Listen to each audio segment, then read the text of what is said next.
Uma boa noite a todos. Sejam muito bem-vindos.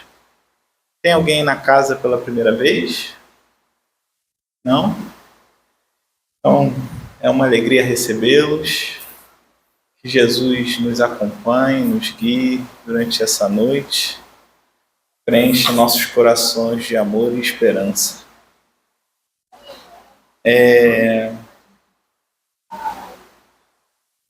Lembrar de desligar os celulares, né? Colocar no modo avião, ao menos, para que não interfira em nossa reunião. Pedir para que deixem a água fluidificada à mesa e não esqueçam de levar, tá? Quando finalizar e passarem pelo passe. E lembrar do Evangelho no lar. Todos fazem o Evangelho no lar? Então, lembrar que é muito importante, ao menos uma vez por semana, né? Mas se puderem, façam mais vezes. Sempre bom estar com Jesus. A nossa página de abertura de hoje será feita pela nossa irmã Verônica Carvalhal. E o nosso estudo será feito pela Cristiane Pedrosa, com o tema Obediência e Resignação, que está no capítulo 9 do Evangelho. É isso, Cris? Vou passar a palavra para a Verônica fazer o nosso... Boa noite. Do livro Inspiração, de Francisco Cândido Xavier, pelo Espírito Emmanuel, capítulo 17, Obediência e Educação. Enumeremos alguns símbolos extremamente simples da natureza, mas profundamente reais para nos auxiliarem no raciocínio na escola da experiência. A semente que se resigna à solidão no claustro da terra é aquela que germina para enriquecimento do campo. E a que não passa por semelhante processo renovador, de modo geral, se encaminha para os místeres do adubo. A planta que resiste à tempestade, adaptando-se construtivamente ao clima em que foi situada, é a que se esmalta de utilidades e flores, frutos e ninhos, na sustentação das criaturas. Aquela, porém, que não tolera as vicissitudes do tempo, desce a própria desagregação, antes de haver cumprido a tarefa para que for indicada.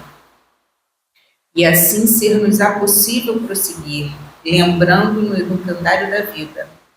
Solo que aguentará detrator, enxada e pisoteio, é o que produz em consonância com as necessidades da multidão. Pedra que escora o edifício é a que obedece aos projetos do construtor.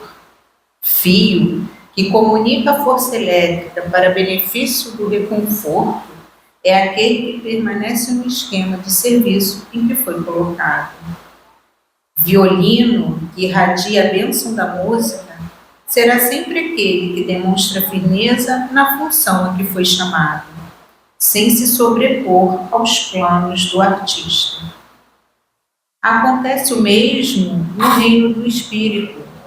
Reconhecemos que não será justo comparar o homem a objetos e seres considerados de condição inferior. O homem é a inteligência que já chegou à razão, e por isso é ele o mordomo responsável da vida, mas se não obedece voluntariamente em favor do bem de todos, conscientizando as próprias atitudes e aceitando os deveres que lhe se atribuem, ainda mesmo com sacrifício pessoal, a felicidade do mundo vai se tornando cada vez mais distante e o aprimoramento individual cada vez menos possível. Graças a Deus. Obrigado, Verônica. Uma linda página, né? Envolvidos nessa vibração de amor, aproveitando a reflexão desta página de abertura, vamos elevar nossos pensamentos ao alto, agradecer por mais essa oportunidade de refletir sobre o Evangelho de Jesus. Agradecer a todos os trabalhadores da Casa de Miguel, encarnados ou desencarnados, por todo o suporte que nos oferece. E pedir aos mentores da reunião que amparem nossa irmã Cristiane, que trará o estudo da noite de hoje, que ela possa trazer os melhores frutos do seu estudo, do seu entendimento, e que nós possamos estar com as mentes abertas, com os corações abertos, para receber da melhor forma possível. Obrigado, Mestre, por mais essa noite. Graças a Deus.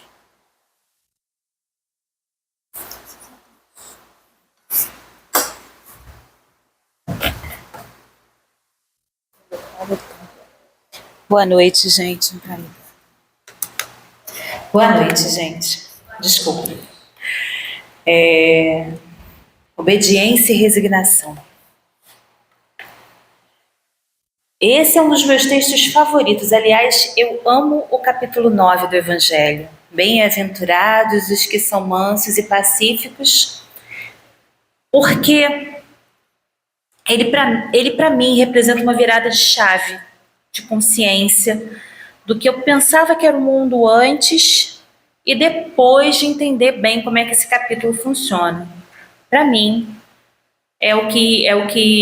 vamos dizer assim, é a minha estrada de Damasco, né? É o que me transforma no que eu sou hoje, é esse capítulo aí. Porque eu nunca fui obediente. Nunca fui uma pessoa muito obediente. Eu era do tipo que contestava, queria entender, né? E na minha mente, eu não entendia como é que a religião e a resignação andavam juntos num mundo onde a gente vê tanta coisa errada acontecendo. Como é que a gente se resigna quando a vida mostra pra gente tanta gente que sai impune, tanto crime, tanta dor, tanta angústia? E aí, na culminância de tudo, eu via algumas pessoas extremamente religiosas que, na sua religiosidade, valorizavam, a partir do meu ponto de vista, o sofrimento. Como é que eu vou entender isso, né? Não entendia.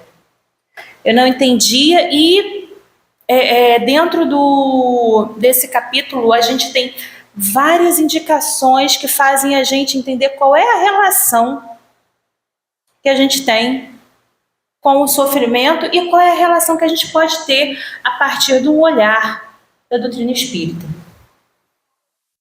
Por isso que eu digo que ele muda, pelo menos a minha visão de mundo mudou muito a partir daí. Aí a gente teve essa página de abertura que fala de educação e obediência, obediência e educação. E quem traz o texto que a gente vai estudar muito hoje, né, a página de abertura é do Emmanuel, mas quem traz o texto do Evangelho é Lázaro. Lázaro, que é irmão de Marta e Maria, aquele mesmo que Jesus resgata, né, já dentro do sepulcro e traz de novo a vida. A gente percebe, estudando doutrina espírita, que tem toda uma questão de não ser exatamente uma ressurreição, mas um fato natural. E a gente não vai se deter nesse fato natural hoje, que está ligado à saída de Lázaro do sepulcro. O que a gente vai focar é em quem era Lázaro, Marta e Maria, na vida de Jesus, para a gente poder entender um pouquinho melhor a respeito de Lázaro e se aproximar dele do texto que ele traz para a gente. Né? Então, a princípio, Betânia é a cidade onde o Lázaro, Maria e Marta moravam, sendo os 3 irmãos, e eram parte da família de Jesus. Tanto que João narra no seu evangelho, no capítulo 11, que quando uma das irmãs fala com Jesus, desolada, a respeito da morte de seu irmão, Jesus chora. E um tempo depois, a doutrina espírita vai nos trazer que Jesus chora nesse momento, porque percebe a angústia e a dor daqueles que, ao conviverem com a morte, ainda não sabem o que fazer. Assim como nós. Porque por mais que a gente tenha estudado doutrina espírita, quando a gente se depara com luto, a gente fica por alguns momentos totalmente perdido. É uma dor muito grande. E a dor, ela mesma, faz parte da nossa existência em vários momentos.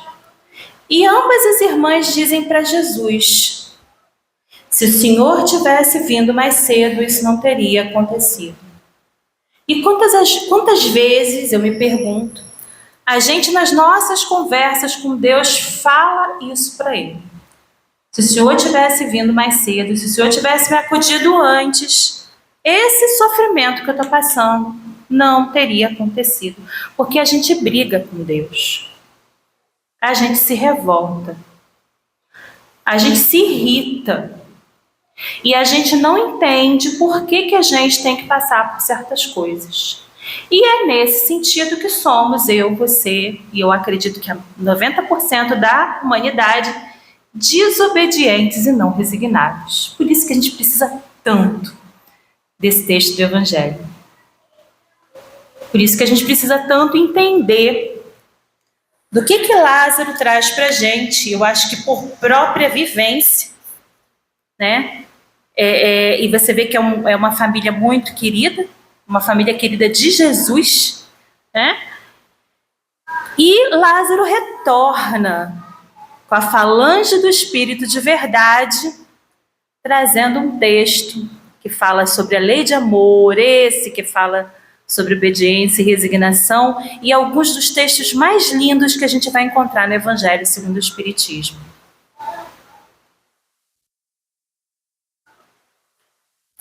E aí vamos lá.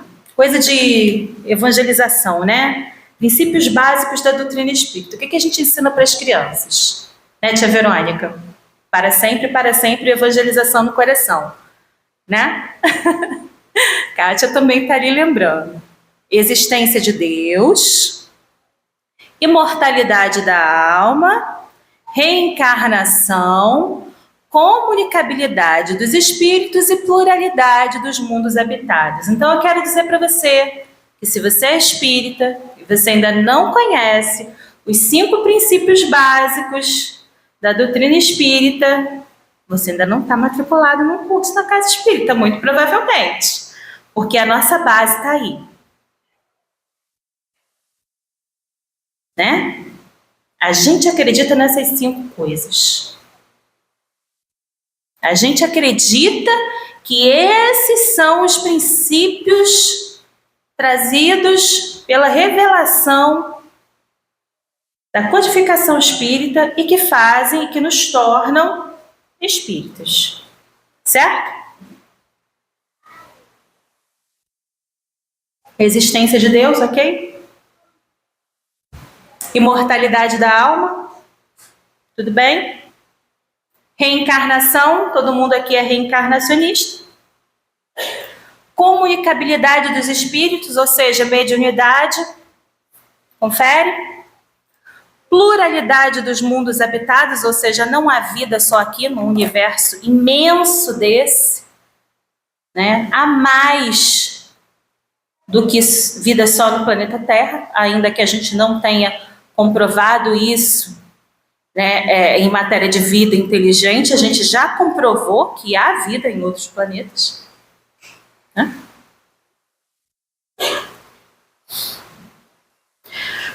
Mas esse Deus não é qualquer Deus. Vamos ver se você concorda comigo. A gente vai ver lá no Livro dos Espíritos que Deus é a inteligência suprema, causa primária de todas as coisas. Kardec pergunta o que é Deus, não quem é. O que é? E a gente vai ver que como atributos de Deus a gente tem, que ele é eterno, imutável, material, único, onipotente, soberanamente justo e bom. Ele não está personificado. O Deus espírita, pela visão que a gente traz no Livro dos Espíritos, ele não assume uma persona, ele não é um personagem. Ainda que a gente não consiga alcançar Deus muito bem, a gente tem essas definições dele que nos ajudam. A gente tem o Pai Nosso, que é uma instrução de Jesus Cristo que nos auxilia a ver Deus como Pai. E a gente tem também o Evangelho de João, acho que é a única passagem que eu sei de cor, 10:10, porque tem uma música lá que eu aprendi na catequese, nas épocas de catequese, que diz que Deus é amor.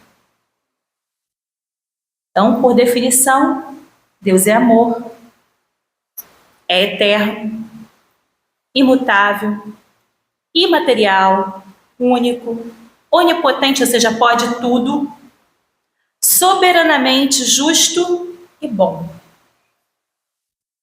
O que a gente quer dizer? Deus castiga? Essa é a primeira coisa que a gente tem que se perguntar. Nossa reflexão. Deus castiga? A gente está falando aqui da nossa mentalidade. Como é que a gente pensa que é Deus? Racionalmente, eu sei que Deus não castiga.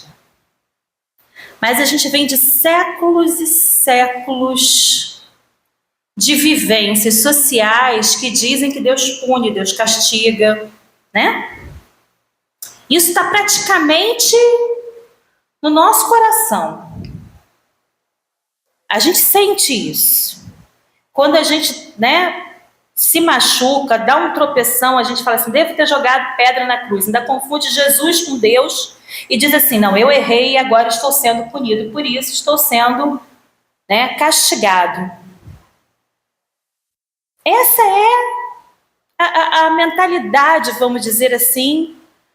Esse é o senso comum. E aí, por isso também, quando eu tenho que obedecer a algo que acontece na minha vida, eu penso que é Deus que está fazendo isso daqui, olha. Se correr é pior.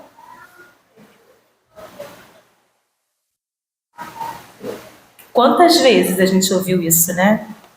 Eu penso que Deus é uma criatura vingativa, com uma havaiana na mão e ele vai me acertar. E ai de mim que saia correndo. Porque vai ser pior. É por isso que a gente tem tanta raiva quando dizem pra gente, tem que obedecer. Eu não tenho que nada. Né? Por isso que a gente se revolta.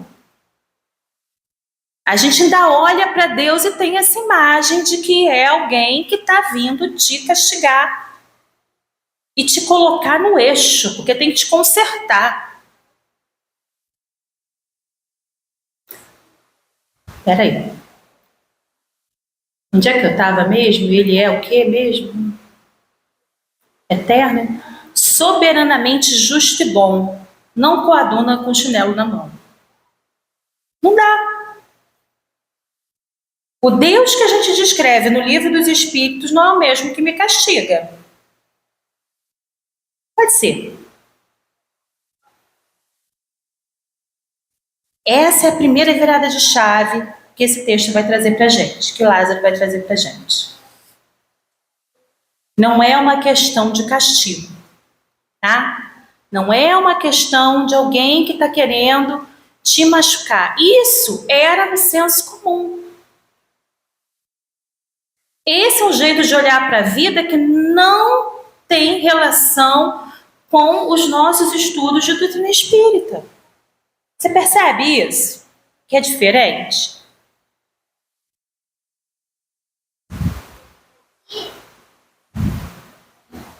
E vou te dizer mais. Inteligência emocional é uma coisa que a gente aprende. É o que há de mais moderno em relação às múltiplas inteligências. Existe, por exemplo, inteligência espacial. A pessoa que tem facilidade para dirigir, não é meu caso, zero inteligência espacial, mas eu tenho uma inteligência geográfica fantástica. Meu marido perde carro, por exemplo, no estacionamento do shopping. Teve um dia que ele demorou para voltar para casa, porque ele estacionou o carro, esqueceu onde tinha colocado e ficou dando voltas no estacionamento. É um tipo de inteligência. Agora, eu dirijo? Não, quem dirige é ele. Não consigo, fico apavorada. Não tenho menor inteligência espacial. Agora, geográfica é comigo, aonde a gente vai. Parece que eu tenho uma bússola interna que, assim, eu sou bobo. Eu vou para um lugar uma vez, eu vejo o mapa uma vez, eu acho. Fácil. Agora, tem coisas que eu não consigo fazer. Dançar, gente. Sou péssima. Sabe aquele negócio de passinho? Tá todo mundo indo para o lado, eu tô indo para o outro. Eu vou, esbarro na pessoa, derrubo, sabe? Terrível. É um tipo de inteligência, sinestésico corporal.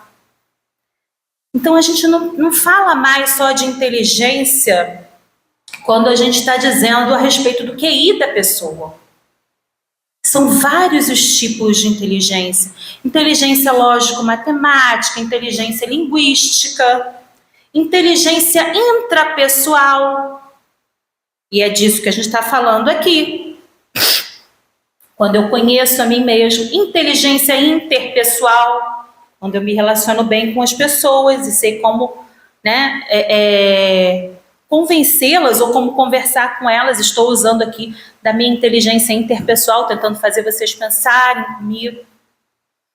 Mas o mais legal é que esse livro que modernamente vai falar da inteligência emocional, que se divide em intrapessoal, interpessoal, e inclusive na inteligência que tem a ver com a religiosidade da pessoa, ele vai recuperar no seu capítulo 4, que tem esse título, o Conhece-te a ti mesmo, que é citado por Sócrates, que é uma frase que tem lá pendurada no oráculo de Delfos, e que a gente doutrinariamente conhece, não só como os precursores da doutrina espírita, Sócrates sendo um deles, mas também que está lá na questão 919 do Livro dos Espíritos. Na questão 919 do Livro dos Espíritos, a gente tem um capítulo intitulado Perfeição Moral, onde a gente vai tratar do conhecimento de si mesmo. Qual o meio mais prático, mais eficaz que tem o homem de se melhorar nessa vida e de resistir à atração do mal? Um sábio da antiguidade vou-lo disse, conhece-te a ti mesmo. Essas respostas da 919 e da 919A são dadas por Agostinho de Hipona, alguns os chamam de Santo Agostinho. E a outra pergunta que Kardec faz é: conhecemos toda a sabedoria dessa máxima? Mas a dificuldade existe em exatamente conhecer a si mesmo. Como é que a gente faz isso? E aí Santo Agostinho, Agostinho de Hipona, vai explicar para nós que a gente precisa se autoanalisar. E agora que eu quero dizer uma coisa para vocês. Eu sinto muito. Vocês não vão ficar felizes, mas eu preciso dizer para vocês. Vocês não estão no controle de nada. De nada. Você vai, se arruma para pegar o ônibus na hora certa, e aí tudo dá errado. O ônibus quebra, o ônibus não passa, e tudo que você tinha programado para chegar contento no lugar, no tempo certo, do jeitinho adequado, cai por terra. Porque tudo que você não planejou acontece.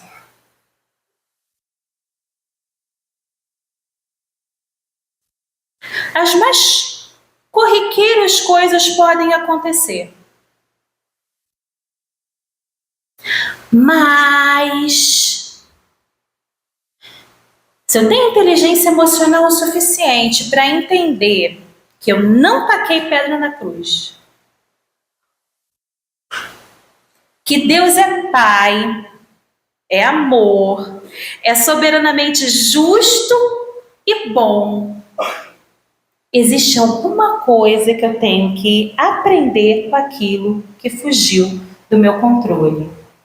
É o momento de eu olhar para dentro e pensar assim: por que eu estou tão irritada com isso? O que está acontecendo nesse momento na minha vida, no qual eu não posso mudar, o que eu não posso controlar, o que fugiu do meu controle e que está me obrigando a me resignar? Porque tem sempre alguma coisa acontecendo que foge, que cai pelos seus dedos, que você tenta conter e não consegue. Uma doença, a perda de alguém que você ama, alguma coisa que você planejou, né?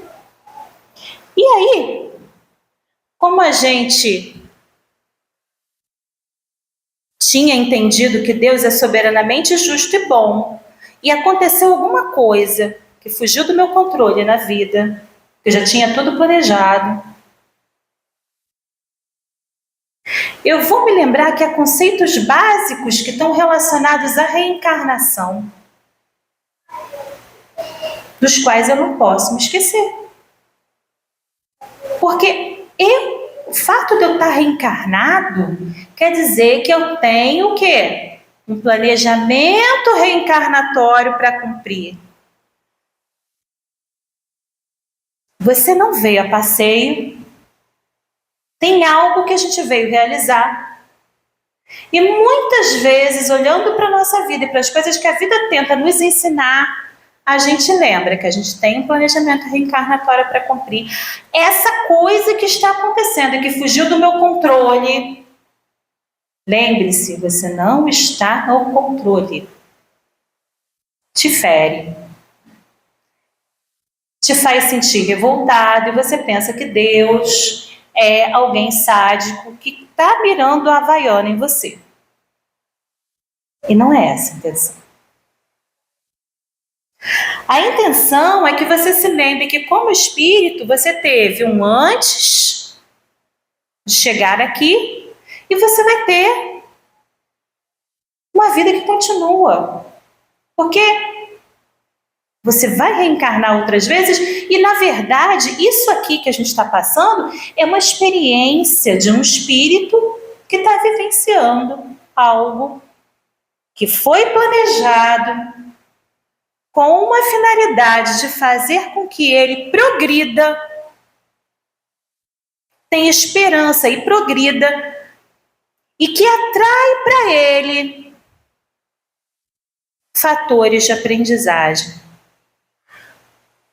que nem sempre são fáceis de lidar, e que mexem com a nossa desobediência, a nossa falta de resignação.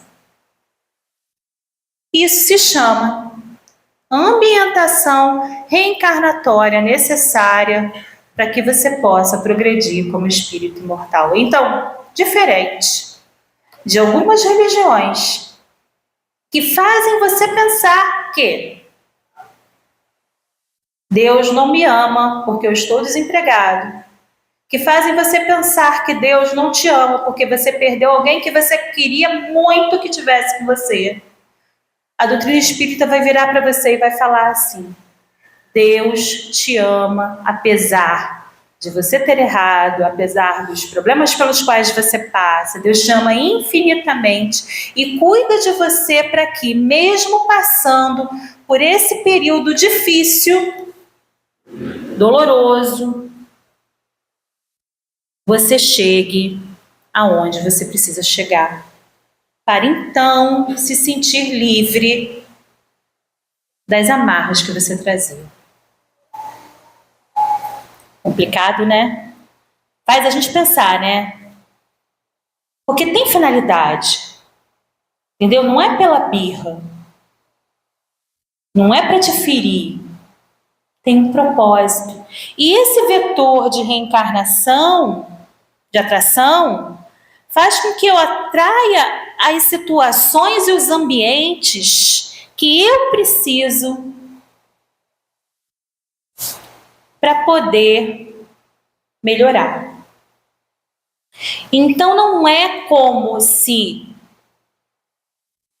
as questões viessem de fora. Quando a gente fala, e a gente fala muito disso nos estudos da mediunidade, quando a gente fala de agora a palavra me fugiu, de sintonia espiritual, as pessoas pensam que essa sintonia é só entre o encarnado e o desencarnado obsessor, né? Que ele vai denominar de demônio muitas vezes, porque muda o nome, mas vai tratar com a mesma nomenclatura de milênios atrás, e esquece que a sintonia não é só do encarnado com o desencarnado.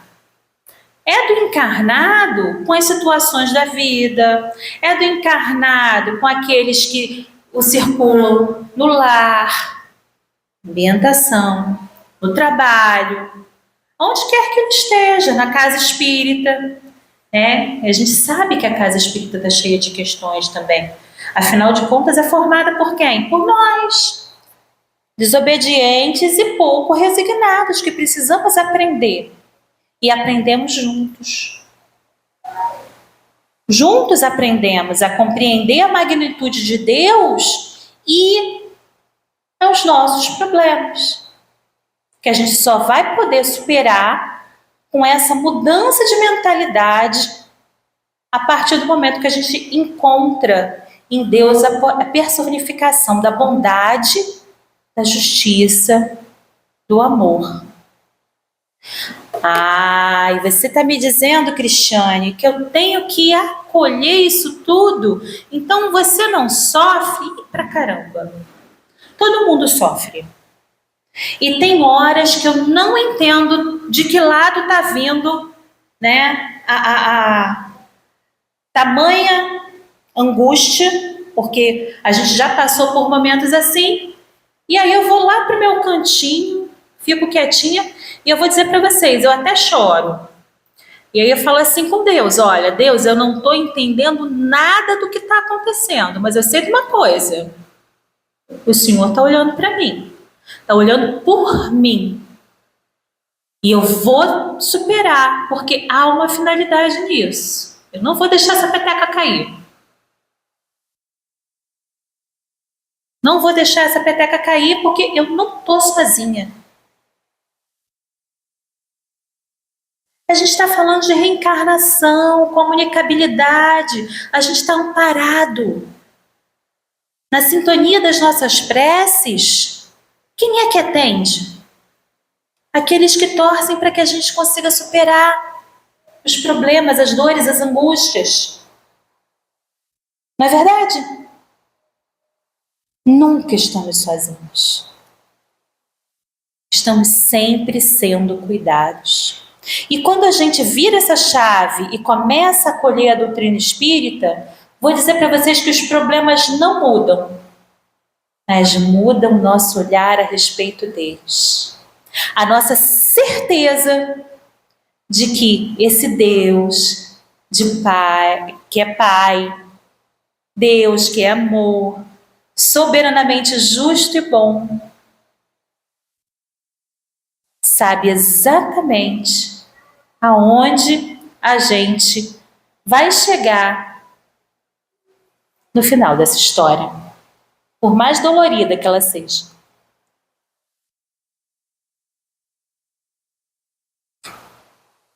Agora que a gente está na mesma página de elucubrações aqui da minha cabeça, a gente vai entender, a partir do texto do Evangelho, o que ele está propondo como obediência e resignação. Primeira coisa, a doutrina de Jesus ensina em todos os seus pontos a obediência e resignação, duas virtudes companheiras da doçura e muito ativas, se bem os homens erradamente as confundam com a negação do sentimento e da vontade. Então, obedecer e se resignar não é aceitar tudo. Simplesmente é algo mais. E não é ser apático, veja você. É uma atitude que demanda de você uma ação. A obediência é o consentimento da razão. Então, na medida que eu entendo quem é Deus, na medida que eu entendo que eu estou passando por um processo de aprendizagem, que eu consigo entender a partir da doutrina espírita, que é racional, afinal de contas, somente uma fé racional para sustentar, né? Tudo que a gente vive, essa é uma máxima da doutrina espírita, eu vou conseguir entender o que eu estou passando. E a partir disso, o meu coração fica sereno para aceitar as provações do caminho. Assim, a obediência é o consentimento da razão e a resignação é o consentimento do coração. Forças ativas ambas, porquanto carregam o fardo das provações que a revolta insensata deixa cair. O que me adianta me revoltar e chutar o pau da barraca, muito chateada com as coisas que acontecem à minha volta? Coisas essas das quais eu não tenho o menor controle. A única coisa que eu consigo controlar é a minha forma de me relacionar com o mundo, é a minha resposta às coisas que eu sofro, às coisas que acontecem na minha relação com as pessoas. O único controle que nós temos é com as nossas atitudes. Quem você escolhe ser hoje? Nesse sentido, eu consigo entender e acolher a obediência e a resignação como essas virtudes ativas que me dizem assim: independente do que aconteça, ninguém larga a mão de ninguém, vambora juntos, porque Jesus nos aponta que há um caminho para seguir. E esse caminho vai nos levar à superação de nós mesmos. Eu poderia ler o texto todo do Evangelho aqui, mas eu prefiro focar, que o texto é grande, né? Nessa imagem aqui. Vocês já viram essa imagem? É uma imagem famosíssima, né? A Pietà, do Michelangelo. Vocês sabem quem é? Maria de Nazaré, né? Ela está com Jesus nos braços.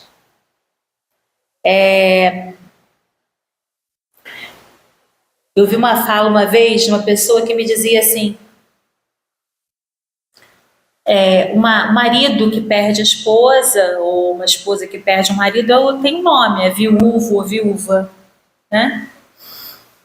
Um filho que perde os pais é um órfão, tem um nome. Mas não tem nome para uma mãe que perde um filho. Não dá para nomear.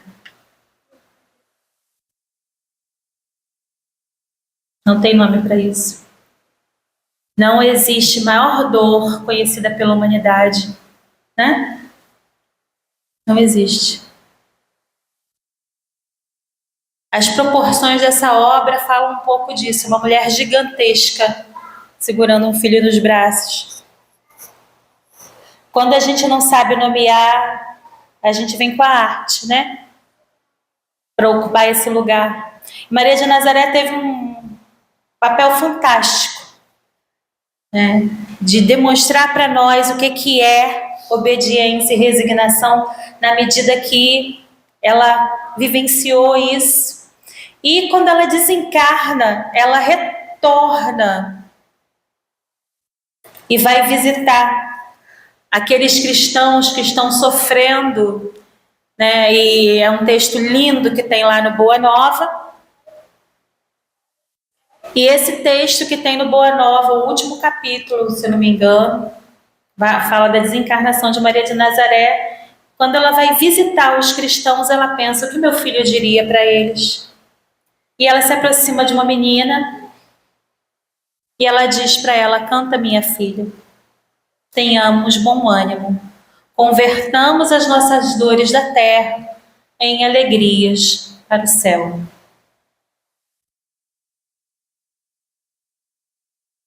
Já diz o ditado popular, né? Quem canta seus males espanta. Então, que a gente possa buscar dentro dos nossos corações a obediência e a resignação através dos exemplos de Maria de Nazaré.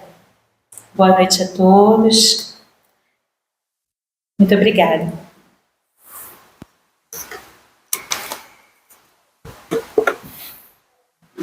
Muito obrigado, Cris. É sempre muito bom, né?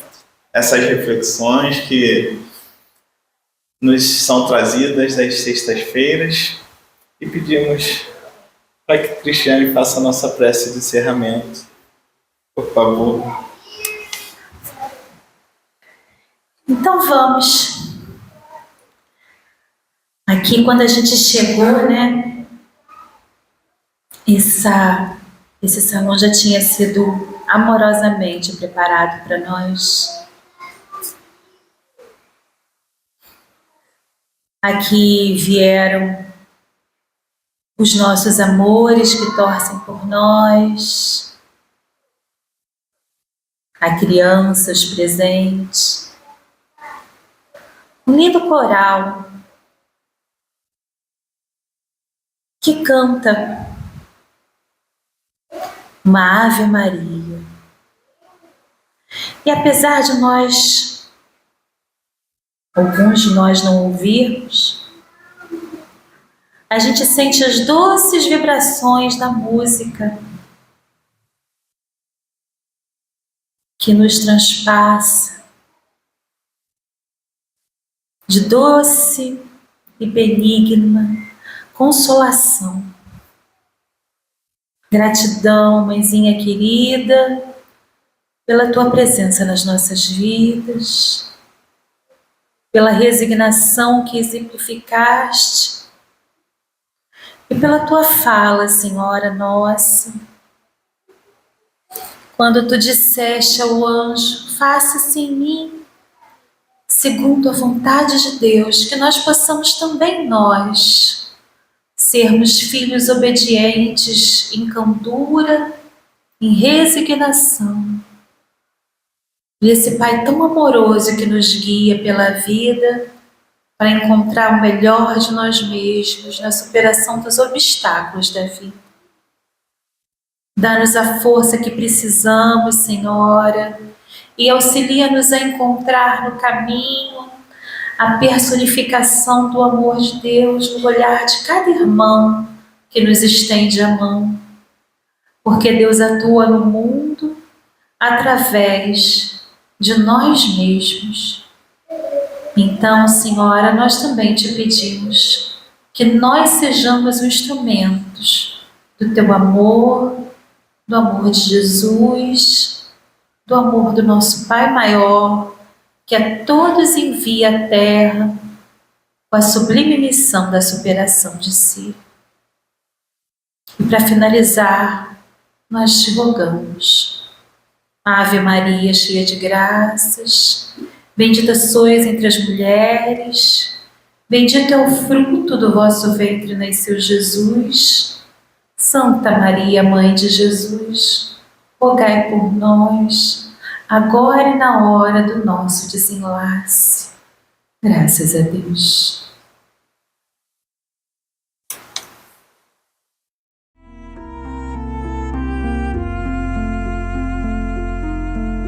Aceita a própria vida, buscando melhorá-la. Abraça os que te cercam, doando-lhes auxílio. Se a provação chegou, acata-lhes os ensinos. Ser fiel a ti mesmo, serve, segue e não temas, nada exijas, trabalha, não condenes, constrói. Se te aceitas como és, Deus te fará feliz.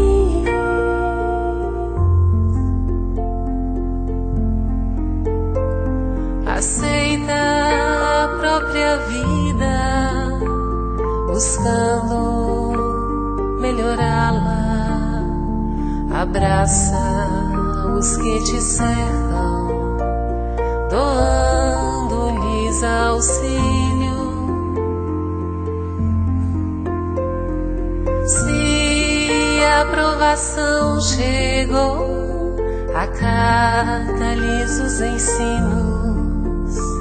Ser fiel a ti mesmo, serve, segue e não temas, nada exijas, trabalha, não condenes, constrói.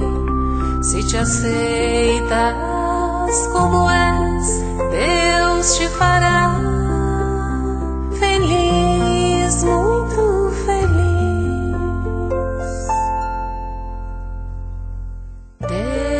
Deus te fará feliz, muito feliz. Dependerá somente de ti, amar e servir, cantar e sorrir. Então aceita tua vida, segue em paz teu caminho. Agora será contigo buscar a alegria e andar sorrindo. Aceita